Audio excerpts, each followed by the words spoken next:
എന്നാ പിടിച്ചോ, നല്ലൊരു അടിപൊളി പരിപ്പ് വടേൻ്റെ റെസിപ്പി. ആവശ്യത്തിന് കറിക്കടല കഴുകി കുതിർക്കാൻ വെക്കുക. അംഗസംഖ്യ നോക്കിയിട്ടില്ലെങ്കിൽ അംഗങ്ങൾക്ക് ഭംഗങ്ങൾ വരാമെന്ന സാധ്യത കൂടുതലാണ്. 24 മണിക്കൂറിന് ശേഷം കുതിർക്കാൻ വെച്ച കടയിലത്തെ വെള്ളമെല്ലാം ഊർത്ത് കളഞ്ഞ് അതിൻ്റെ തൊലി മൊത്തം പൊളിച്ചെടുക്കാട്ടോ. ഹെഡ്സെറ്റിലൊരു പാട്ടും വെച്ച് കേട്ടുകൊണ്ടിരുന്ന പണി പെട്ടെന്ന് തീരും. പിന്നെ തൊലിക്കുന്ന കടല പാത്രത്തിലേക്കാണോ പോകുന്നതെന്നും കൂടി നോക്കണം. കടല പോകുന്ന പോക്ക് കണ്ട. ആചാരപ്രകാരമുള്ള ആചാര വെടിവെപ്പ് കഴിഞ്ഞെങ്കിലും ഇനിയൊരു കൂട്ട വെടിവെപ്പും കൂടിയുണ്ട്. അതും കൂടി കണ്ടാലോ.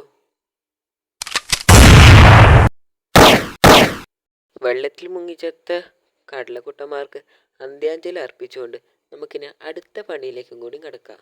തൊലി കളഞ്ഞെടുത്ത് വെച്ച കടലപ്പരിപ്പിലേക്ക് കുറച്ച് ഉള്ളി, കുറച്ച് വെളുത്തുള്ളി, പിന്നെ കുറച്ച് ഇഞ്ചി, അതുപോലെ തന്നെ 2 വറ്റൽമുളക്, കുറച്ച് കറിവേപ്പില, പിന്നെ ആവശ്യത്തിന് ഉപ്പും, കുറച്ച് മഞ്ഞൾപ്പൊടി, കുറച്ച് മുളക് പൊടി, ഇതെല്ലാം നമുക്കൊരു മിക്സി ജാറിലേക്ക് ഇട്ടിട്ട് ചെറുതായിട്ടൊന്ന് അരച്ചെടുക്കാം കേട്ടോ. മൊത്തത്തിലൊന്ന് അരിഞ്ഞു പോവാതെ ചെറുതായിട്ട് അതിൻ്റെ പീസസ് കിട്ടുന്ന പോലെ. ഇനി നമുക്ക് ഈ അടിച്ച് കിട്ടിയ മിക്സ് വേറൊരു പ്ലേറ്റിലേക്ക് മാറ്റി കൊടുക്കാം കേട്ടോ. അപ്പോൾ മൊത്തത്തിൽ തടി കൂട്ടി എടുക്കുക. ഞാൻ കുറച്ചേ ഉണ്ടാക്കിയിട്ടു, ആദ്യം തന്നെ പരീക്ഷിച്ച് നോക്കുന്നതാണല്ലോ, എന്നിട്ടല്ലേ നിങ്ങൾക്ക് വീഡിയോ എടുത്തിടാൻ പറ്റൂ.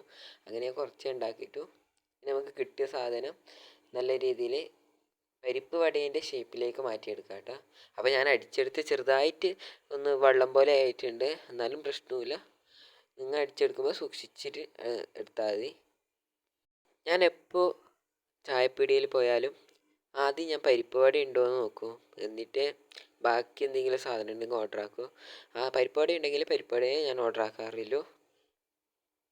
എന്നെപ്പോലെ പരിപ്പ് വട ലവേഴ്സ് ഉണ്ടെങ്കിൽ ഒരു ഹാർട്ട് ഷേപ്പ് കമൻറ്റ് ചെയ്യണം കേട്ടോ. ഒരു ചട്ടിയിൽ കുറച്ച് എണ്ണ ഒഴിച്ചിട്ട് അതിലേക്ക് നമ്മൾ പരത്തി വെച്ച കടലപ്പരിപ്പ് മിക്സ് ഈ കടലപ്പരിപ്പിൻ്റെ മിക്സ് ഇട്ട് കൊടുക്കാം. അപ്പോൾ അത് നല്ല രീതിയിൽ നമ്മുടെ പരിപ്പ് വട റെഡി ആയിട്ടുണ്ട് കേട്ടോ.